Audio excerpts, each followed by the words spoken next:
రేణు దేశాయి వదిన నువ్వు ఎప్పుడూ కూడా మా దేవుడు పవన్ కళ్యాణ్ కి భార్యవే, ఆ ప్లేస్ లో ఇంకెవ్వరిని కూడా మేము ఊహించుకోలేము అనే విధంగా ఒక నెటిజన్ మాత్రం రేణు దేశాయి గారికి కామెంట్ పెట్టాడు.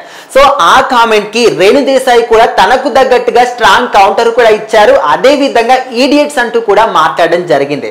సో మనందరికీ కూడా తెలుసు, రేణు దేశాయి గారికి పవన్ కళ్యాణ్ గారి ఫ్యాన్స్ అందరు కూడా చాలా మంది కామెంట్స్ రూపంలో టార్చర్ చేస్తూ ఉంటారు. సో వాళ్ళిద్దరు ఎప్పుడో కూడా విడిపోయారు, ఎవరి లైఫ్ లో వాళ్ళు ఆనందంగా ఉన్నారు.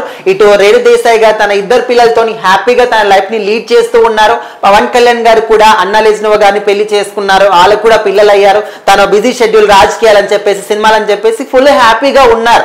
సో ఈ విధంగా ఫ్యాన్స్ మాత్రం ఎప్పటికప్పుడు వీళ్ళ గురించి మాట్లాడుతూ కామెంట్లు పెడుతూ వాళ్ళని, ముఖ్యంగా రేణు దేశాయి గారిని చాలా అంటే చాలా కోపానికి గురి చేస్తూ ఉంటారు, చిరాకు పెడుతూ ఉంటారు. సో ఇక్కడ ఈ కామెంట్ ని మనం చూడొచ్చు. వదిన గారు మీవి చాలా ఇంటర్వ్యూస్ కూడా నేను చూశాను. సో మీరు ఎప్పుడు కూడా మిమ్మల్ని మేము వదినగానే భావిస్తాము, మా అన్న పవన్ కళ్యాణ్ కి భారీగానే చూస్తాము.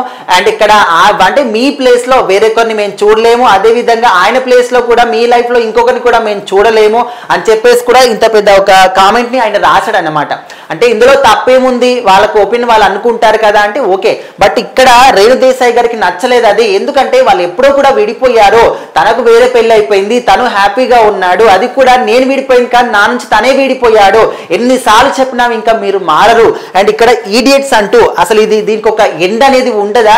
నేను నా రీల్స్ కి కానీ పోస్ట్లకు కానీ కామెంట్స్ అనేవి ఆపేసి ఒక దాదాపు 1 year అవుతుంది. సో కామెంట్స్ ఆఫ్ చేశానని చెప్పేసి కొలాబరేటెడ్ పోస్టులు పెట్టి మరి ఈ విధంగా కామెంట్లు పెడుతూ ఉన్నారు అని చెప్పేసి తను చాలా బాధపడుతూ ఉన్నారు. ఈడియట్స్ అని చెప్పేసి, విల్ దిస్ నెవర్ ఎండ్, ఇలాంటి అసలు ఇంకెప్పుడు కూడా మానరా మీరు అని చెప్పేసి కూడా తను అడుగుతున్నారు అనమాట. సో ఏదేమైనప్పటికీ ఇటు పవన్ కళ్యాణ్ గారు ఏదంటే తను రాజకీయాలు చేస్తూ దేశ వ్యాప్తంగా కూడా మంచి గుర్తింపు సాధించి పెట్టుకున్నారు. అదే విధంగా ఇటు సినిమాలు కూడా చేస్తూ మంచి రెండింటిని కూడా బ్యాలెన్స్ చేస్తూ ఉన్నారు. రేణు దేశాయి గారు తన ఇద్దరు పిల్లలతో తను హ్యాపీగా ఉన్నారు. ఇంకా ఏదేమైనప్పటికీ ఈ విధంగా ఒకరి లైఫ్ గురించి ఇంకొకరి లైఫ్ లో మాట్లాడడం కూడా తప్పు. ఎందుకంటే సో వాళ్ళ పర్సనల్ లైఫ్ ఏంటి వాళ్ళకి తెలుసు. సో వాళ్ళు ఎందుకు విడిపోయారు ఏంటి ఇదంతా కూడా పక్కన పెడితే మనము వాళ్ళ పర్సనల్ లైఫ్ లోకి ఎంట్రీ అయ్యి వాళ్ళ గురించి మాట్లాడడం కరెక్ట్ కాదు. ఓకే మీరు అనుకుంటున్నారు, మీ వరకే ఉంచుకోండి, కానీ తనకి ఈ విధంగా కొలాబరేటెడ్ పోస్టులు పెట్టి కామెంట్ పెట్టడం కూడా వాళ్ళు ఏ విధంగా ఫీల్ అవుతారో కూడా ఆలోచించాలి అని చెప్పేసి కూడా ఇంకొంతమంది అంటున్నారు.